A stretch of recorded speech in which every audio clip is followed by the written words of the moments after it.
اعوذ باللہ من الشیطان الرجیم بسم اللہ الرحمن الرحیم۔ آج ہم مطالعہ کر رہے ہیں سورہ عصر کا۔ یہ قرآن شریف کی 103 نمبر کی سورہ ہے اور اس میں صرف 3 آیتیں ہیں۔ یہ اتنی چھوٹی سورہ ہے لیکن یہ آپ کی زندگی کو بدلنے کے لیے بہت کافی ہے۔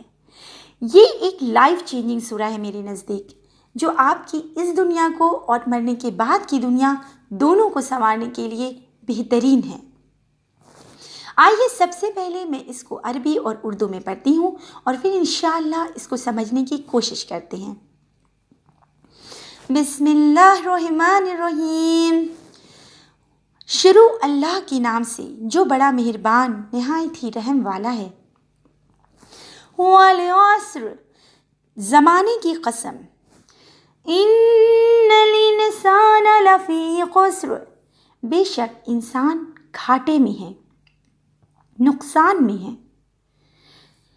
الا الذین آمنوا وعملوا الصالحات وتواصوا بالحق وتواصوا بالصبر، مگر جو لوگ ایمان لائے اور نیک عمل کیے اور حق پر قائم رہنے کی اور صبر کرنے کی آپس میں وصیت کرتے رہے وہ نقصان سے بچ گئے۔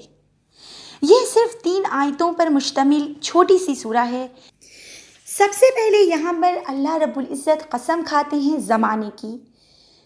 عصر کہتے ہیں زمانے کو، یعنی کہ ٹائم، جو ٹائم ابھی چل رہا ہے یا جو گزر چکا وقت، یا ایک اور معنی ہے جو دن کا آخری حصہ ہوتا ہے، جب سورج ڈوبنے والا ہوتا ہے، جسٹ دن کے اور ڈھلنے کا جو وقت ہوتا ہے اس کو بھی عصر کہتے ہیں۔ ان دونوں کو یہاں پر ایک لفظ ہے العصر، جس کے دونوں معنی لیے جاتے ہیں، اس کو گواہ بنایا گیا ہے وٹنس کے طور پر، کہ ٹائم جو ہے، جو یہ وقت ہے وہ اس بات پر گواہ ہے، وٹنس ہے کہ لوگ نقصان اٹھائے ہوئے ہیں۔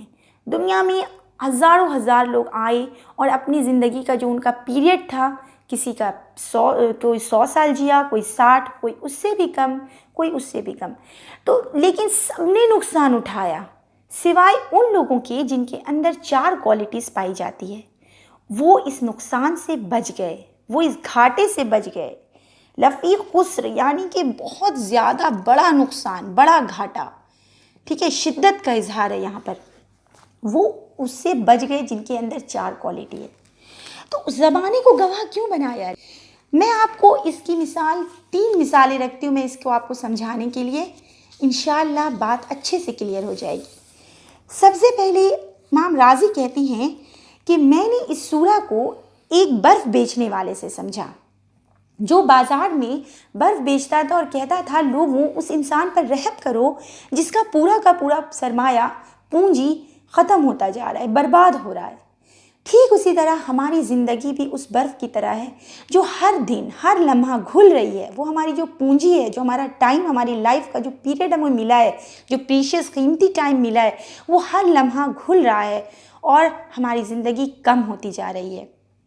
ایک دوسری مثال یہ ہے کہ ایک انگلش پوئم ہے جس میں پوئٹ اس چیز کو اس طرح مثال دیتا ہے کہ جب کسی ملٹری کا جنرل گزر جاتا، مرتا، تو جب اس کو اس کے قبر تک لے جایا جاتا، گریو تک، تو پیچھے سے جو باقی کے آرمی کے کچھ لوگ ڈرم بیٹ کرتے، ہلکے بیٹ کرتے ڈرم کو، اور اس کو دھیرے دھیرے قبر کی طرف وہ جاتا اور ادھر مطلب پیچھے سے وہ لوگ ڈرم بھی بیٹ کرتے، ساتھ ساتھ مطلب جنازے کے ساتھ ساتھ یہ آرمی ٹیم بھی چلتی۔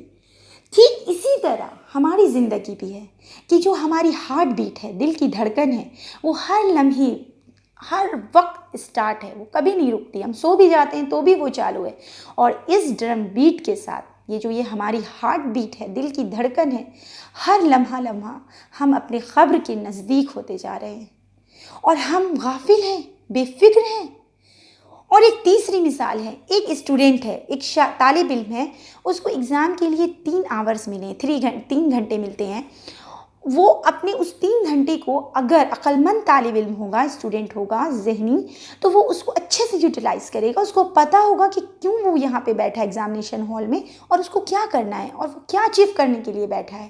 اور ایک جو نالائق طالب علم ہوگا، جس کو کوئی فکر نہ ہوگی کہ آگے میں فیل ہو جاؤں تو کیا ہوگا، وہ اپنا وقت کسی طرح گزار دے گا 3 گھنٹہ۔ یا ٹھیک اسی طرح انسان کا حال ہے کہ ہمیں یہ دنیا ایگزامینیشن ہال ہے بتا دیا ہے ہمارے بنانے والے نے، لیکن ہم بے فکر پڑے ہیں۔ آخر انسان اور جانوروں میں کیا فرق ہے؟ جانوروں کی زندگی بس یہی تک ہے کہ وہ جو کچھ کھاتے ہیں پیتے ہیں دنیا میں ہی رہتے ہیں، اور جب وہ خود کھا کے گئے یا وہ وقت آیا مر گئے، ان کا کوئی حساب کتاب نہیں، کوئی ان کا بعد میں پوچھ گچھ نہیں۔ لیکن انسان کا کیا حال ہے؟ اس کو اپنی دنیا کی ہر زندگی کے ہر لمحہ کا حساب دینا ہے، اپنی نیکی ہر بدی ہر نیکی کو وہ دیکھنے والا ہے مرنے کے بعد یہاں کے کیے ہوئے ہر عمل کا اسے جواب دینا ہے۔ ایک حدیث ہے کہ محمد صلی اللہ علیہ وسلم فرماتے ہیں کہ انسان کے پیر ہٹ نہیں پائیں گے اللہ رب العزت کے آگے سے، اس کٹگرے سے ہٹ نہیں پائیں گے جب تک کہ وہ 5 سوالوں کا جواب نہ دے لے گا، اور جس میں سے 2 سوال ٹائم کے ریلیٹڈ ہی ہے کہ اس نے زندگی کہاں گزاری، اور دوسرا اس نے جوانی کہاں گزاری۔ کیونکہ جوانی ایک پیک پیریڈ ہے جہاں انسان کے اندر کچھ کرنے کی، اچھا کرنے کی قوت ہوتی ہے۔ اس کو کہاں گزاری، اس نے کہاں برباد کیا، کہاں کھپایا، پوچھا جائے گا اس کے بارے میں۔ کیا ہم نے اس کی تیاری کی؟ آج اگر ایک 60 سال کا انسان جتنی بھی کوشش کر لے، سر بھی پھوڑ لے، تو کیا وہ اپنی جوانی کو واپس لا سکتا ہے؟ 20 سال 30 سال کی عمر کو واپس لا سکتا ہے؟ نہیں لا سکتا۔ جس طرح تھن سے نکلا ہوا دودھ واپس تھن میں نہیں جا سکتا، اسی طرح گزرا ہوا وقت کبھی بھی ہمارے لیے وہ وقت ریٹرن نہیں آ سکتا۔ اس لیے جانوروں کی سی زندگی گزارنے سے بہتر ہے کہ ہم اپنی فکر کریں، کیا وجہ ہے کہ ہم اس دنیا میں ہیں، آخر اللہ نے ہمیں پیدا کیوں کیا ہے۔ چلیے اب میں ایک قرآن کی صورت سے اس اہمیت کو آپ کو سمجھا دیتی ہوں۔ ایک چھوٹی سی آیت ہے سورہ مومنون، یہ قرآن شریف کی 23 نمبر کی سورہ ہے، جس کا میننگ یہ ہے کہ یہاں تک کہ جب ان میں سے کسی کا موت کا وقت آئے گا تو خوب بلبلا کر کہے گا، اے میرے رب مجھے دنیا میں واپس لوٹا دے تاکہ جو عمل کر کے آیا ہوں اسے چھوڑ کر نیک عمل ساتھ لے آؤں۔ یہ اس کے منہ کا بول ہوگا جو وہ کہے جا رہا ہوگا۔ جواب ملے گا، نہیں، ہرگز نہیں، اب تم کو دنیا میں جانے کا موقع نہیں دیا جائے گا، اور ان کے پیچھے ایک عالم برزخ کی آڑ ہوگی اس دن تک جب کہ مردوں کو زندہ کیا جائے گا۔ یعنی مرنے والا بھی کس چیز کی ریکویسٹ کرے گا کہ تھوڑی سی مہلت اور مل جائے، تھوڑا سا وقت اور مل جائے، تھوڑا سا ٹائم اور مل جائے، لیکن آنسر کیا ملے گا کہ نہیں، اب تم کو کوئی وقت نہیں مل سکتا، اب ہرگز نہیں، اب تم کو دنیا میں جانے کا موقع نہیں دیا جا سکتا، اور ان کے پیچھے ایک عالم برزخ کی آڑ ہوگی جس دن تک جب کہ مردوں کو زندہ کیا جائے گا۔ عالم برزخ کہا جاتا ہے کہ جو قیامت آنے تک کا جو موقع ہے، جو فیصلے حساب کتاب کا دن ہے، وہاں تک، وہ دن آنے تک جو انسان کی روح ہے موت کے بعد جہاں رہے گی، اس دنیا کو عالم برزخ کہا جاتا ہے۔ اس میں قبر بھی ایک پارٹ ہے، یعنی موت کے بعد سے انسان پر شروع ہو جاتا ہے۔ جو نیک انسان ہے اس کے لیے خوشخبری ہوتی ہے، قبر میں ٹھنڈی ہواؤں کی کھڑکیاں کھول دی جاتی ہیں، اور جو بد انسان ہوتا ہے، خراب ہوتا ہے، اس کے لیے اسی وقت سے مایوسی، رنج، غم، تکلیف کا پورا جو ہے عذاب، سب کچھ شروع ہو جاتا ہے۔ تو آئیے اب میں بتاتی ہوں کہ وہ کون سی 4 کوالٹیز ہیں جس کو اگر ہم اپنے اندر انشاءاللہ کوشش کریں، جس کو ہم اپنے اندر اتارنے کی اور اس پر عمل کرنے کی، تو ہم اس نقصان سے بچ جائیں گے، ہم اس گھاٹے سے بچ سکتے ہیں۔ وہ ہمیں آنسر بتا دیا گیا، آنسر کی اللہ نے۔ سب سے پہلا ہے، یعنی وہ لوگ جو ایمان لائے۔ ایمان کس کو کہتے ہیں؟ ایمان کا مطلب ہوتا ہے بلیف، یقین، جو دل میں جو بات جم جائے، ٹھیک ہے؟ جیسے کہ کسی چیز کا انسان کو یقین ہو جاتا ہے نا کہ وہ آگ ہے تو اس سے ہم جلیں گے، پکا کنفرم ہے تو اس میں آگ نہیں ڈالیں گے، ہاتھ نہیں ڈالیں گے، اسی طرح ایمان کس چیز پر لانا ہے؟ سورہ بقرہ میں آیت نمبر 177 میں اللہ رب العزت فرماتے ہیں کہ وہ لوگ ایمان لائے اللہ پر اور آخرت کے دن پر اور فرشتوں پر اور اللہ کی کتابوں پر اور نبیوں پر ایمان لائے، ٹھیک ہے؟ اور ایک دوسری حدیث ہے جسے حدیث جبرائیل بھی کہتے ہیں، اس میں عمر بن خطاب رضی اللہ تعالیٰ عنہ سے روایت ہے، وہ راوی ہیں کہ آپ صلی اللہ علیہ وسلم سے سوال ہوا تھا جو حضرت جبرائیل نے ان سے کیا تھا، محمد صلی اللہ علیہ وسلم سے، کہ ایمان کیا ہے؟ تو اس پر آپ نے فرمایا کہ اللہ پر ایمان، فرشتوں پر ایمان، کتابوں پر ایمان، رسول پر ایمان، آخرت پر ایمان، اور تقدیر میں اچھا یا برا ہونا اللہ کی طرف سے ہے۔ اللہ پر ایمان کیسا؟ اس چیز کا یقین کہ بے شک ایک اللہ ہی ہے جو غیب جانتا ہے، وہ اللہ ہی ہے جو ہر چھپی بات سے واقف ہے، وہی میری ہر تکلیف اور ہر خوشی اس کے ہی طرف سے ہے۔ فرشتوں پر ایمان کیسا کہ فرشتے اللہ کے بندے، اللہ کے بنائے ہوئے ایک مخلوق ہیں جو نور سے پیدا ہوئے ہیں، اور وہ اللہ کے ہر وقت حکم کو ماننے میں لگے رہتے ہیں۔ ان کا خود کا اپنا کچھ اختیار نہیں ہے، کچھ پاور نہیں ہے، جو جیسا اللہ انہیں حکم دیتے ہیں وہ ویسا ہی کرتے ہیں۔ کتابوں پر یعنی کہ جو اللہ نے بھیجی وقتاً فوقتاً، دنیا میں ہر دور میں اللہ نے کتاب بھیجی، اور ہمارے لیے جو قرآن شریف بھیجا ہے اس پر عمل کرنا، اسے اپنی زندگی میں اتارنا۔ رسول پر ایمان کہ رسول جو ہیں وہ اللہ کی طرف سے بھیجے گئے ہماری ہدایت کے لیے۔ آخرت پر ایمان یعنی مرنے کے بعد ایک زندگی ہے، اس کا یقین رکھنا، اس کی فکر کرنا۔ تقدیر کا ایمان کہ جو بھی اچھا یا برا ہوتا ہے وہ اللہ کی طرف سے، وہ تقدیر میں لکھا ہے۔ تو ان باتوں پر جو بندہ ایمان لایا وہ ایمان والا تو کہلا گیا، وہ بے شک مسلمان کہلا گیا، جس نے توحید جو سب سے پہلے لا الہ الا اللہ محمد رسول اللہ، پھر نماز، زکوٰۃ، روزہ، حج، یہ عام ہیں، یہ اسلام ہے، یہ عام ہے۔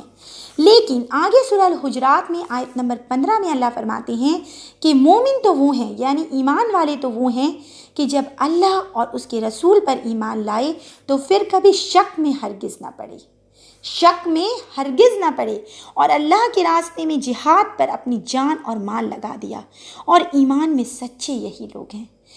یعنی یہ 5 خاصیت تو آپ کو پتہ ہے، یہ جو چیزیں 6 بیسک میں آپ کو ابھی بتائی کہ اللہ پر ایمان لائے، رسولوں پر، یہ جو ابھی میں نے آپ کو بتایا یہ تو ہے، اس میں یہ 2 اور چیزیں شامل ہو گئیں کہ وہ ایک بار ایمان لائے پھر شک میں نہ پڑے، شک کی کوئی گنجائش نہیں، اور دوسرا یہ کہ ان کا دل مطلب پورا ٹھک گیا ایمان پر، اور دوسرا یہ کہ اللہ کے راستے میں جہاد پر اپنی جان اور مال لگا دیا۔ یہ 2 اور اس میں بڑھا دیا گیا ایمان کو۔ مومن، پکا مومن جو بندہ ہے اس کے اندر یہ 2 خاصیت بھی ہوں گی کہ وہ اللہ کے راستے میں جہاد کا مطلب ہرگز ہی نہیں ہے کہ لڑائی جھگڑا، یہ بالکل غلط کانسیپٹ ہے۔ جہاد وہ جنگ کہلاتی ہے جو حق کے لیے لڑی جاتی ہے، جو سچائی کو لاگو کرنے کے لیے لڑی جاتی ہے۔ اور دوسرا یہ کہ انسان جو اپنے آپ سے جو جہاد کرتا ہے، اپنے آپ کو برائی سے روکنے کے لیے، سماج کو برائی سے روکنے کے لیے، ہر غلط چیز کو روکنے کے لیے، اور صحیح چیز کو سب کے سامنے ظاہر کرنے کے لیے جو کوشش کرتا ہے، جو فکر کرتا ہے، وہ وہی جہاد ہے۔ آئیے میں دوسری خاصیت بتاتی ہوں۔ دوسری خاصیت ہے عامل الصالحات، یعنی جو نیک عمل کرتے ہیں۔ نیک عمل کیسا نیک عمل؟ نیک عمل کو میں 2 حصوں میں بانٹتی ہوں۔ ایک تو اللہ کا حق جو اللہ کے تئیں ہم کرتے ہیں، اور ایک بندوں کا حق جو بندوں کے لیے کیا جاتا ہے۔ اللہ کے حق میں تو وہ سب چیزیں آ گئیں، جیسے کہ ہم جو نماز پڑھتے ہیں، روزہ رکھیں، زکوٰۃ دیے، حج کیے، یہ سب بیسک جو 5 پلرز 5 پلرز ہیں۔ اللہ کے سوا کسی کو عبادت نہیں کرتے، صرف ایک اللہ کی عبادت کرتے ہیں، یہ بہت عمدہ نیک عمل ہے۔ لا الہ الا اللہ سب سے ایمان کا پہلا ہے، اور ایمان کی یہ حدیث میں ہے کہ 70 سے زیادہ شاخیں ہیں، 70 سے زیادہ برانچز ہیں۔ ٹاپ میں کیا ہے؟ لا الہ الا اللہ، اللہ کے سوا کوئی عبادت کے لائق نہیں، صرف ایک اللہ عبادت کے لیے، پوجا کے لیے، پرستش کے لیے کوئی امیج نہیں اس کی، صرف ایک اللہ۔ اور آخری ہے جو سب سے لاسٹ کہ راستے میں پڑی کسی تکلیف دہ چیز کو ہٹا دیا۔ یعنی یہ کہ ایمان اور نیک عمل بہت ریلیٹڈ ہیں، جیسے ایک بیج ہے ایمان، اور اس سے نکلا ہوا درخت نیک عمل ہے۔ یعنی انسان کا بیج جتنا اچھا سے وہ دبا ہوگا زمین میں، دل میں ایمان جتنا گہرا ہوگا، اس کے نیک عمل اتنے ہی زیادہ ہوں گے۔ اسی لیے میں کئی بار کہتی ہوں کہ ہیومینٹی، جو بہت سے لوگ اس بات پر کہتے ہیں کہ انسانیت ہی سب سے بڑا دھرم ہے، میں یہ کہتی ہوں کہ انسانیت سے اوپر اسلام ہے، کیونکہ انسانیت ایک میٹرک ہے ہمارے نزدیک، مومن کے نزدیک ایک میٹرک کیا آپ نے، اور پی ایچ ڈی کیا، یعنی ہم ایمان لائے۔ ایمان جتنا زیادہ ہوگا نیک عمل اتنا ہی بڑھتا جائے گا، گراف کے جیسا ہے، ٹھیک ہے۔ تو یہ ریلیٹڈ ہے نیک عمل جو ہے اچھا کام، اور دوسرا ہے جو نیک عمل جو بندوں کے تئیں ہے، یعنی لوگوں کا کے لیے جو آپ کا فرض ہے، اپنے والدین کا جو حق ہے آپ کے اوپر، اگر آپ معاشرے میں سماج میں زندگی گزارتے ہیں، قرآن میں ہر ایک کا حق بتایا گیا۔ حق کیسا؟ حق کس چیز کو کہتے ہیں؟ حق کہتے ہیں سچ کو، ٹھیک ہے، سچ چیز کو، حق سچی بات، حق یعنی پہلے تو وہ خود حق پر رہے، خود کسی کا حق نہ مار رہا ہو، خود کسی کے ساتھ ظلم اور زیادتی نہیں کرتا ہو، اور دوسرا اسلام کی طرف، حق سب سے بڑا جو ہے اللہ، ایک اللہ کی طرف لوگوں کو بلائے، دیکھیے جس انسان کے اندر ایمان پکا ہوگا اسے اس بات کا یقین ہوگا کہ مرنے کے بعد جزا اور سزا ہے، بدلہ ملنے والا ہے، اس کو ضرور اس بات کی فکر ہوگی کہ باقی لوگ بھی اس نقصان سے بچیں، وہ دوسرے لوگوں کو بھی اس سچی بات کی طرف بلانے کی بہت فکر کرے گا، اس کے دل میں ایک وہ تڑپ ہوگی انسانیت کے لیے کہ میں تو جانتا ہوں لیکن میں جو نہیں جانتے ساتھی میں اس تک یہ چیز پہنچاؤں، کم سے کم یہ میرا فرض ہے، میری فکر ہے، اس کو اس چیز کے لیے وہ محنت کرے گا، کوشش کرے گا، یہی جہاد ہے، وہ اس چیز کے لیے اپنی جان مال کھپائے گا، اپنا وقت کھپائے گا۔ یہ ہوا لوگوں کو ایک اللہ کی طرف بلانا، حق کی دعوت دینا۔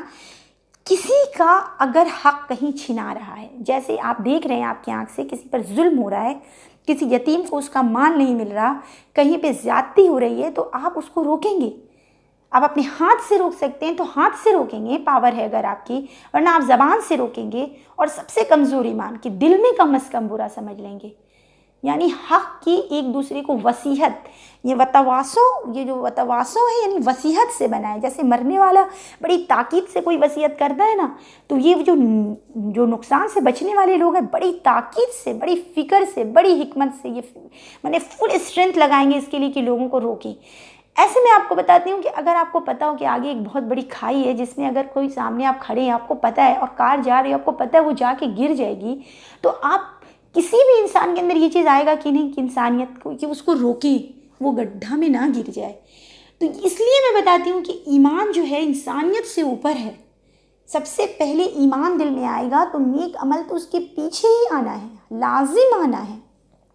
اور آخری ہے وتواصوا بالصبر، یعنی کہ آپ جب حق کی گواہی دیں گے، ٹھیک ہے، لوگوں کو حق کی طرف بلائیں گے، کہیں پہ کچھ بھی غلط ہو رہا ہے وہاں پہ آپ ناجائز کو روک کے صحیح چیز نافذ کروانے کی فکر کریں گے، اپلائی کروانے کی فکر کریں گے، تو وہاں پہ آپ ستائے جائیں گے، بے شک آپ ستائے جائیں گے، آپ کو تکلیفیں دی جائیں گی، ہو سکتا ہے کہ آپ کو لوگ آپ کی ہنسی اڑائیں، آپ کا مذاق اڑائیں، یا آپ کو کوئی فزیکل پریشانی بھی ہو، آپ کا مال بھی لگے، آپ ہر کچھ آپ کو سیکریفائز کرنے کے لیے پھر ریڈی رہنا ہوگا۔ جب ویسی وہ کنڈیشن میں انسان پہنچتا ہے تو اللہ نے حکم دیا ہے کہ جو مسلم معاشرہ ہوگا وہ ایک دوسرے کو، وہ ایسے وقت میں صبر کرنے کی، آپس میں ایک دوسرے کو وصیت کریں گے، اور ایک دوسرے کو جب وہ حق کی دعوت دے رہے ہوں گے اور تکلیف سہیں گے تو اس وقت وہ ایک دوسرے کو صبر پر ڈٹے رہنے کی، جمے رہنے کی وصیت کریں گے، اس کے لیے ان کو ایک دوسرے کو وہ انکریج کریں گے اس ٹائم پہ۔ بس اتنا ہی سا تھا کہ یہ جو 4 خاصیت جس انسان کے اندر ہوگی، انشاءاللہ رب العزت، اللہ کی قرآن میں یہ آیت ہے کہ بے شک سبھی انسان گھاٹے میں، بس وہ بچ گئے نقصان سے جن کے اندر یہ 4 کوالٹی ہے۔ تو اب میں آخر میں ایک بات یہ بتانا چاہوں گی کہ کئی لوگ ایسا بھی اس پر کہتے ہیں کہ اس میں پھر رہ کیا گیا، آپ نے ایمان بھی کہہ دی، آپ نے کہہ دیا اچھا عمل بھی، آپ نے کہہ دیا کہ حق کی دعوت بھی دو، صبر بھی کرو، تو پھر رہ کیا گیا؟ جی نہیں، اس میں ایکچولی میں ایک ہی چیز بیسک ہے، ایمان، اور باقی بھی امپورٹنٹ ہے، اسی لیے الگ الگ سے ذکر کیا گیا ہے ان کا، لیکن سب ایک دوسرے سے ریلیٹڈ ہے۔ جہاں ایمان پکا آ گیا دل میں، پھر شک میں نہ پڑے نا، تو یہ باقی تینوں چیز اپنے آپ ہی ساتھ میں آ جائے گی، ٹھیک ہے۔